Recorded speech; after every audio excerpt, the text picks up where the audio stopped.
Hola, ¿qué tal? Asesora Rosa María Riverol Carrasco, compañeras y compañeros a distancia de la Universidad Virtual del Estado de Guanajuato, UVEG. Mi nombre es Carlos Antonio Gómez Pierce, orgulloso alumno de esta institución. Mi matrícula es 23021662 y estoy grabando este video con fecha del 19 de agosto del 2025 con el propósito de dar cumplimiento con el reto 5 titulado ¿Cuál recurso interponer?, del módulo de Derecho Fiscal perteneciente a la licenciatura de Derecho. En este reto se nos exponen 3 casos para su análisis, con la finalidad de tener los elementos necesarios para concluir el recurso aplicable más adecuado de cada situación, por lo que de forma inmediata comenzaremos con el análisis del primer caso. Caso 1. ¿Recuerdas a Mónico Treviño Garza del reto 4? Mónica es una empresaria que adeuda 1.245.831 pesos al fisco, como lo hizo saber el SAT al notificarle el crédito fiscal a su cargo. Lamentablemente concluyó el plazo de 30 días hábiles para que Mónica realizara el pago de manera voluntaria y tampoco presentó garantía alguna. La autoridad fiscal emitió un mandamiento de ejecución, el cual fue notificado y entregado a Mónica en su domicilio por parte de un servidor público del SAT. El servidor público dio a Mónica la oportunidad de demostrar el pago del crédito fiscal y levantó el acta de requerimiento de pago. Como Mónica no pudo demostrar que liquidó el crédito fiscal, puesto que no lo había realizado, el personal ejecutor determinó qué bienes serían objeto de embargo, sin dar oportunidad a Mónica de señalar los bienes en el orden establecido por el Código Fiscal de la Federación. Posterior a ello, la autoridad fiscal procedió al embargo de bienes, incluidos instrumentos y maquinaria de la empresa. Enseguida, el ejecutor levantó un acta de embargo, en la cual detalló los bienes embargados. Posterior a ello, la autoridad fiscal publicó convocatoria de remate 3 días antes de llevarlo a cabo. Mónica está inconforme con diversos actos dentro del procedimiento administrativo de ejecución. ¿Qué recurso administrativo le sugieres a Mónica interponer? Argumenta tu respuesta. Bien, para este primer supuesto le sugeriría a la señora Treviño Garza interponer el recurso de revocación regulado por el Código Fiscal de la Federación en el artículo 117. Como fue comprendido en la lección 12 del módulo de Derecho Fiscal, el recurso de revocación es un medio de defensa administrativo mediante el cual la propia autoridad fiscal, en este caso el SAT, debe revisar la legalidad de sus propios actos, pudiendo revocarlos, modificarlos o confirmarlos, procediendo entonces contra actos emitidos dentro del procedimiento administrativo de ejecución. En este caso, la autoridad cometió una serie de irregularidades en contra de la señora Mónica, que pues podemos identificar. Primero, no se le permitió a la señora Treviño señalar los bienes en el orden establecido que marca la ley en el artículo 155 de la Ley Fiscal de la Federación. Observamos también que se le incautaron instrumentos y maquinaria de la empresa, lo cual podría ser una violación al artículo 157 de la misma ley, que exenta de esta acción en su fracción 3 los libros, instrumentos, útiles y mobiliario indispensable para el ejercicio de la profesión, arte y oficio a que se dedique la deudora.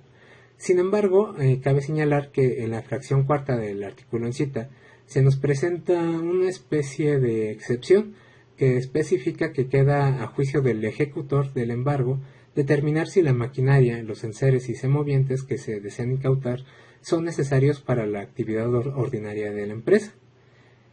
También se nos hace saber que la autoridad fiscal publicó la convocatoria del remate 3 días antes de su realización, cuando el Código Fiscal de la Federación establece en su artículo 176 que la convocatoria para el remate de bienes debe publicarse en la página electrónica de las autoridades fiscales con una anticipación de al menos 10 días antes del inicio del periodo señalado para el remate.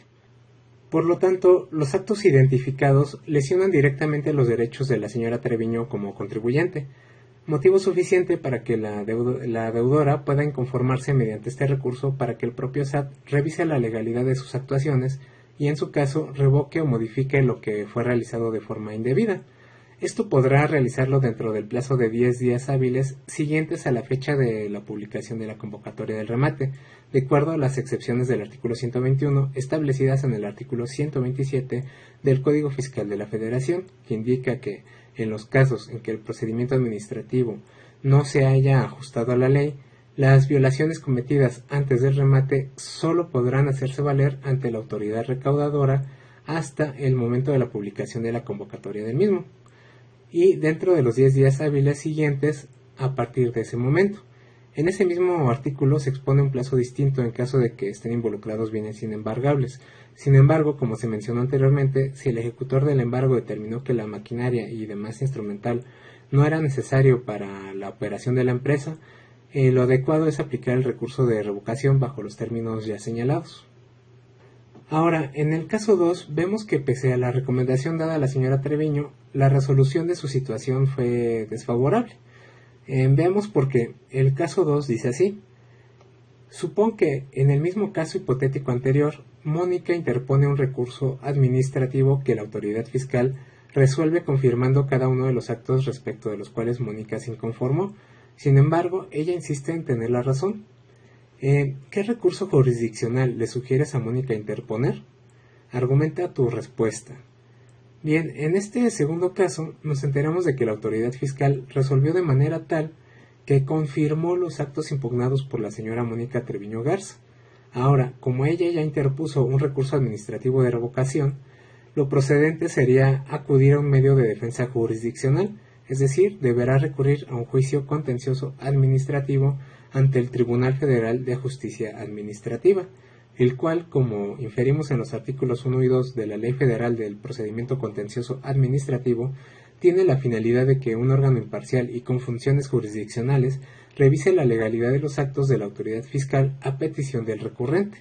A diferencia del recurso administrativo en el que la propia autoridad revisa sus actos, la controversia es resuelta aquí por un tribunal independiente, lo cual representa una mayor garantía de la imparcialidad en el proceso. Este juicio procede precisamente contra las resoluciones que recaen en recursos administrativos y que causan agravio al contribuyente, como es el caso de la señora Mónica. Para interponerlo, ella cuenta con un plazo de 30 días hábiles contados a partir de la notificación de la resolución que confirmó los actos de acuerdo al artículo 13, fracción 1, inciso A de la Ley Federal de Procedimiento Contencioso Administrativo. Así que deseémosle éxito a la señora Treviño. Ahora procedamos al análisis del tercer y último caso de esta actividad, el cual dice así: Adrián Peña López labora como vigilante en una empresa privada y percibe un sueldo quincenal de 3,135 pesos, depositados en su cuenta de nómina bancaria. Sus recibos de nómina son enviados cada quincena vía correo electrónico. Por medio de ellos, Adrián ha podido conocer que la cuota obrera del IMSS asciende a 74 pesos quincenales.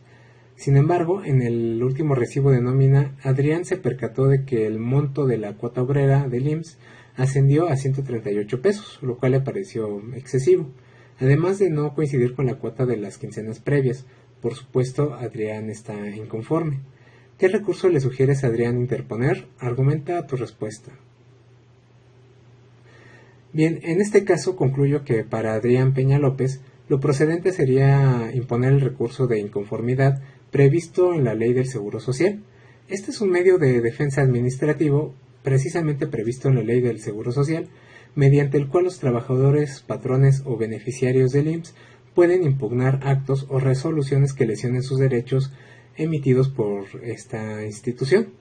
En el caso del señor Peña López, el descuento excesivo en su cuota obrera del IMSS constituyó un acto que lesiona directamente sus derechos como trabajador.